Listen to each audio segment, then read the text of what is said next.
be here. I do have one conflict of interest to disclose, which is that I'm the CEO and founder of Corion Health. But without further ado, I'm excited to tell you guys about my work. I'm currently an MD PhD student at the University of Pittsburgh and Carnegie Mellon. And before I get into the science, I think it's important to talk a little bit about the context, because just getting to this project has taken me 12 plus years. So this is me and my friend Megan in the pit orchestra clarinet section back in high school. As you might guess, she has cystic fibrosis. I found out when she was hospitalized, and I had to learn both of our parts, which was inconvenient for me and really awful for her. So not wanting to lose my best friend, I kind of panicked and tried to get into cystic fibrosis lab. So my first experience was actually in high school, sweeping the floor and organizing the shelves as I volunteered in Scott Rendell's lab at UNC. Stayed there throughout undergrad, and then around 2018, I saw the paper coming out of Pradeep's lab saying that even if you fix the underlying issue in cystic fibrosis, the infections persist. So I emailed Pradeep and I was like, what gives? And he's like, why don't you come over here and find out? So I ended up taking my 2 gap years in Pradeep's lab, and I am now in Von Cooper's lab in the MD PhD training program, co-advised by Derry Van Tyne, working on custom engineering bacteriophages to actually eradicate these infections. And just a fun aside is when I got into the MD PhD program, Megan had just graduated from law school. She's now a high-powered lawyer, among also doing 6 hours of treatment a day, so no excuse for any of us really to not do our best.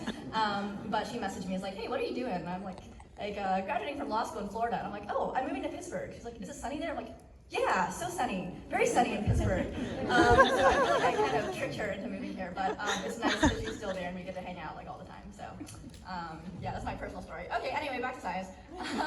So Burkholderia, as many of you know, is associated with worse prognosis and Sapaccia syndrome, which is a rapid sepsis and decline in patients. It's pretty awful. I don't know if I mentioned, but Megan has Burkholderia, which is what brought me to this. It's intrinsically antibiotic resistant, so it does tend to form chronic infections, which actually makes it an attractive candidate for phage therapy, especially because it tends to be of a single lineage in most chronically infected patients. But the problem is that there's very few phages available. So why is this? Well, due to the need for phage host specificity, it is very difficult to find a clinical match. So our solution to this is to engineer better phages. So you can imagine many groups, including our group at the University of Pittsburgh, have phage libraries where you might have an ancestral phage that we know has strong efficacy on some propagation host, which may or may not be clinically relevant. Okay, well then you get a clinical isolate from a patient whose doctor has said, like, hey, they're a good candidate, let's see if we can find something. We screen them against the entire library and we only find 1 match, and it is too weak to really realistically consider deploying it in clinic. So ideally we have an evolved phage, a junior phage with strong efficacy on this clinical isolate. And while there's many ways to do this, including some of my colleagues at CMU who are working on bottom-up engineering of specific proteins to maybe increase binding, we let natural selection do all the hard work for us by utilizing experimental evolution. So I'm gonna walk you through this adventure in 3 parts. The first one is how to train your phage. The second is what makes a good phage. And the third is the bacterial resistance when things go wrong. So without further ado, the critically acclaimed How to Train Your Phage, which one critic has said is spectacular and a must-see. So before we start training phage, we need to know what we're training toward. So we've defined 3 killing potential indices, also known as KPIs. The first one is phage productivity. So, it doesn't matter if the phage can't actually reproduce. So this measures how quickly and how well it can reproduce. The second one is bacterial killing. We don't care if a phage can reproduce if it can't actually kill bacteria. And the third is heritable genetic changes, so that this is not regulatory. For example, phages that integrate into the bacterial genome would not be as good candidates for this. But we want to make sure that whatever phenotypes they have that we're selecting for will be carried on into clinic. Okay, so I use the CAR method, which is to challenge, assess, and repeat. So we start by challenging the bacteriophage with bacteria at a known multiplicity of infection. For those who aren't virologists, this is just the ratio of phage to bacteria. So we add some phage into this turbid bacterial culture, and then after a day or so, we look at the OD600, or the density of the phage-treated culture compared to the no-phage control. If it's lower, as in if the phage reduce the bacterial concentration compared to the control, then we'll actually decrease the MOI. So that means we either reduce the phage or increase the number of bacteria in the next passage. If it's higher, we either increase or keep the MOI constant. And you can think of this as going to the gym and lifting weights. You're never gonna get stronger if you're only lifting 5-pound weights. You have to, as you get stronger, you wanna keep on challenging yourself with more and more things. And so In a similar way, we continue to increase the selective pressure. So then, once we have our plan, we isolate the phage from the bacteria, titer it, sometimes expand it again if we need more, and then we repeat the experiment over and over again. And the goal is to continue doing this until we have a phage so strong that you can drop like one phage into a turbid bacterial culture and it like nukes the whole thing immediately. So you can imagine our goal is to have fewer phage, kill more bacteria faster, right? So let's look at what happened when we did this. Well, we actually did see that phage productivity increases over time. So here's passage 1. You can see at hour 0 and 24 hours how many phage went into the culture and how much came out. And then we can actually look at this across passages. And you'll see that as we continue to challenge the phage, even though we're putting in a similar amount of phage, they are able to reproduce faster and create more phage at the end, which is really important because when you deploy this clinically, you tend to filter out some phage in the purification process. And by the end, we're actually passaging after like 8 hours or 7 hours instead of 24 because we want to select for the ones that are lysing the bacteria faster. This is a little bit messy to look at in aggregate, so what we've done is reduced it to a rate, so you can see the simple data points, and we also conduct this in 4 independent experimental replicates, so you can see that it's pretty reproducible across these different replicates. Yeah. Okay, the second one we looked at is bacterial killing. So here you can see the optical density of one of our replicates compared to the control, which is in black. And you can see that at first, we knew this phage didn't have great activity here, but as we go on toward passage 11, we see that it's quite consistently able to control the bacterial population, but this isn't the entire story because not only is it able to control the bacterial population, it is controlling more and more bacteria at a time. So you can see here that the MOI is actually decreasing over time. So we wanted to take all this data and kind of simplify it into one metric, so we ended up taking the negative of this and multiplying it by the difference, and you can combine those to get a simple metric for bacterial killing efficacy, and again, you can see the 4 replicates show a similar pattern over time. So basically what we're doing is expanding the phage population, bottlenecking it under selective pressure, and then continuing to expand it so that we can get stronger and stronger phage. This is the same data I've just shown you. If you want, these are the lines so you can kind of see the trends. But what we actually care about here is whether this is heritable, right? This is KPI number 3. So we did sequencing at every couple passages to see like what's going on at the DNA level. And what's really interesting is you can see around passage 7, I don't know if this pointer's gonna work. Yeah, you can see around passage 7 as the KPIs are actually increasing more significantly. That's when we really see some genetic mutations start to rise toward fixation. So the next thing we wanted to do is isolate clones of phages as opposed to populations so we can actually understand what the direct mechanisms of action are, or rather what makes a good phage. So we took the most common mutant of every experimental replicate and we did some more experiments with them. So this takes us to part 2. So for a little bit of context, the phage that we're using, BCCO2, is predicted to be of the genus Burkholderia. We did some electron imaging of it, and yes, we saw that it has a capsid head and a contractile tail sheath. As you might have tracked from the animation, these represent the 4 mutants that we're looking at. Please note it is one phage diagram to make it easier to look at, but these are 4 separate mutants. Okay, so the first thing we looked at was whether the phage can be more productive on the new clinical strain as compared to the original host. This is something called efficiency of plating. Actually quite easy to calculate. You just do titers on the new strain and divide by titers on the old strain. And you see for most of these, it's actually, it has improved at least 2x, but for this tail fiber one, it doesn't look like it has improved, which was a little confusing to us. But note that the way that we're measuring titers here is on solid agar assays, and tail fibers are most implicated in the part of phage binding where it's non-reversible, or sorry, where it is reversible, and so they tend to benefit more from being in liquid culture where they can actually kind of rely on these diffusion and electrostatic forces to actually find the bacteria. So what we did next was look at adsorption. I will also say all this clone-specific data is very, very fresh, like last week fresh, so please bear with me as I'm going through it. Some of it's not fully complete yet, and also wanted to do CF Foundation colors, but if anyone's colorblind, I do have these lines show up every now and then. Hopefully that helps. Okay, so to look at phage adsorption, we plotted the decline of free phage over time when the phage were exposed to an excess of bacteria. So for this, we can just use mass action kinetics and then some statistics, and we'll plot a adsorption rate constant. Note that the typical adsorption rate constant for phage is something like 10 to the -9th. So we've only done this with 2 of the mutants so far, but we're already seeing that with these 2 mutants, it is much higher than typical, which might explain why the tail fiber mutant is still showing these improved KPIs, even if it's not showing an improved efficiency of plating. Okay, moving right along. Of course, we don't care about binding or productivity if they can't actually kill bacteria, as we've mentioned several times.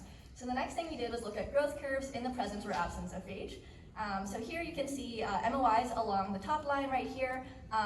If there's no phage added, we have these nice logarithmic bacterial growth curves, but as soon as we add some phage, we see this characteristic peak and then a collapse of the bacterial population.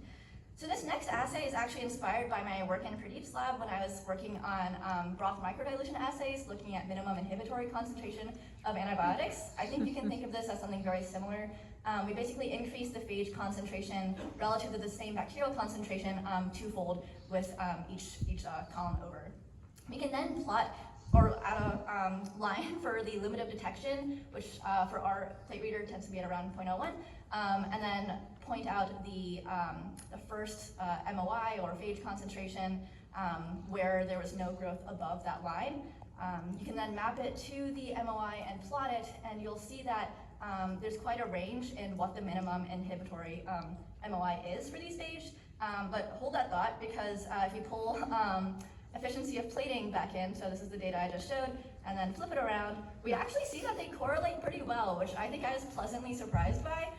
So just keep in mind the one on the left, minimum inhibitory MOI, is done in liquid culture and is more of a measure of the phage's ability to suppress the bacterial population. We don't actually count phage titer in that experiment, whereas the efficiency of plating, we're actually counting phage titer on a solid agar assay. So it was pretty interesting that the direction of phage strength correlation, so just to warn you again, if you need less phage to control the bacterial population, that's good, they're stronger. And if they produce more on that bacteria, that also means they're stronger. So we saw that the correlation of phage strength is actually correlated between these 2 technically different assays.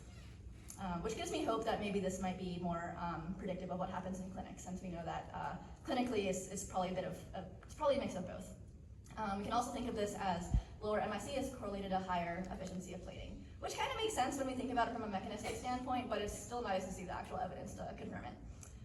Okay, so this was going great. I was pretty stoked about these results until I forgot about the plate reader and went home, and then the next day it was still running, and it had gone from 24 hours to 48 hours, and to my horror, many of the bacterial populations had rebounded.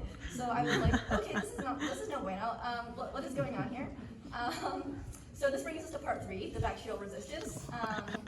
Had some ideas, but I needed some help at this point, so we reached out to our friends at Drew Bridges' lab at Carnegie Mellon University. They specialize in using confocal microscopy to take videos of bacteria growing over time. In their case, mostly for biofilm, but it's still helpful just to look at what's going on.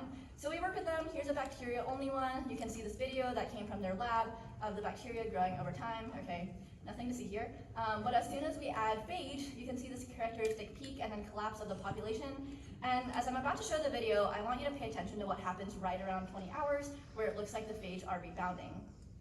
So you can see they look normal at first, but then suddenly around 20 hours, you see it looks pretty different. There's some sort of mass aggregation effect, and I totally thought I did something wrong and this was like crazy happening, but if you look at all the results from all the phage, it happens quite consistently. I think it's most prominent with the tail fiber mutant, but it happens a little bit with all of them. So talk to Drew, and apparently this is actually a known phenotype of LPS mutants.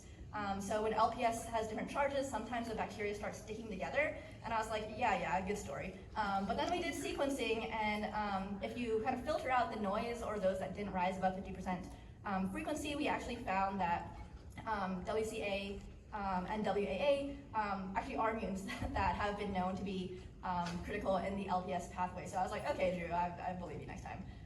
Candidly, I'm not sure what this transposase one right in the middle is doing here, but we're running out of time, so we must move on. Okay, so then we also wanted to look at the fitness, because ideally if a bacteria is antibiotic resistant or phage resistant, we gotta have something to work with, right? So maybe it's less fit. So we did growth curves of these phage resistant populations, and we actually did, based on area under the curve from the growth curve, which is a commonly accepted metric of fitness, we actually did find that the not phage resistant bacteria were somewhat more fit than the ones that were phage resistant, But as soon as you add phage, all of them drop in fitness, with the non-resistant ones dropping the most. So not entirely sure what to make this. I do think it's somewhat helpful to know that, like, maybe clinically, it's not just the phage eradicating the bacterial population. We also have antibiotics to work with. We also have the immune system. So hopefully the phage can knock down the infection enough that another player can take it out completely. And with this, we've come to the conclusions. So I hope that my work has convinced you that there is some good preliminary data and some promise for using experimental evolution to train better bacteriophages. And in the future, we want to optimize this for generalizability across different phage host combinations. So here's the current one we have, but we'd like to show that it works well in a couple others. And once we have a generalized algorithm, we can invest in robotic automation. And since I'm studying machine learning at CMU for my PhD, I must include that we would love to have a predictive algorithm. So the evolution experiment is still, it takes 2 to 4 weeks, but I think it's still faster than just randomly screening wastewater phages, especially for patients who don't have a good option. But many patients don't have that much time. So the goal is to have, if we have a new clinical isolate where we need a phage mesh, we can run it through this predictive algorithm that has been trained on all the phage libraries and potentially immediately output a phage or a somewhat modified phage from the library to give to patients. So with that, thank you very much for listening. I'd like to thank everyone in the Cooper Lab, the Van Tine Lab, and the Bridges Lab, as well as my funding sources, the CF Foundation, and the Polymerase Soros Fellowships. And please feel free to reach out. I also have a poster here, which is Pleasure 68, so feel free to roll through and keep chatting if you want. So, thank you.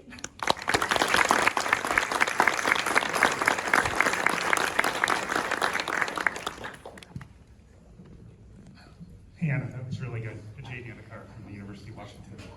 LPS mutations often influence susceptibility to antibiotics, and I was wondering if the evolved bacterial strains that we see when you treat them with these phage that emerge different susceptibilities to, a host of polymyxin or other cell membrane targeting antibiotics. Yeah, that is a great question. Okay, I did test that, but only with one antibiotic, so we actually didn't see any change, but that does remind me that we need to look at some other antibiotics. If you have any that you know of that tend to be more susceptible or less susceptible after LPS mutants, that would... Yeah, I'd start with the polymyxins. Okay, I'll try those. Yeah, I used tobramycin just because from my time in Pradeep's lab, that one was my favorite. It was so stable, so reliable. Love tobramycin. But yeah, I should probably branch out a bit more. So, thanks. Yeah. What environment did you use to do the evolution experiment in? Was it? Oh yes, I used a M9 plus minimal media. This is one that's been pre-formulated to be a simpler version of the synthetic CF sputum media. Originally we did it in LB, but then we realized that's probably not the most representative of the lung, and we kind of want to train it in an environment as close to the lung as possible. And have you done any comparisons to see how effective these training phages are against a broader host range of Burkholderia? How has focusing on a single strain curtailed its ability to be more effective in other bacteria? That's a great question. We did do efficiency of plating on a couple other clinical isolates, and we found varied results. Sometimes it was more effective, sometimes it wasn't. I think it would require further analysis to determine why that is. Hi, great talk. My name is Katie Wetzel. I used to be in Graham Hatfield's lab, so I think about this sort of stuff all the time. And I was curious about your tail fiber mutant, right? It said, was it an L286L? Yeah, it's a synonymous one, yeah. So what do you think about that? That's a great question. It definitely had me scratching my head at first. So I talked to some other phage experts in the lab, and apparently sometimes there is a mismatch in codons between phage and their hosts, and to the extent that some phage carry their own tRNA. So the working hypothesis we have is perhaps this is a result of some sort of bacterial mismatch. So even though it looks like it is a synonymous mutation, maybe it's not in reality. But again, more assessment would be needed to actually find the answer. But we've seen that happen in other phage, so it's not out of the question. Okay, great. And I have a follow-up question, Sure. Which is maybe not as relevant if it's not a coding difference, but I guess, there's something to Yeah.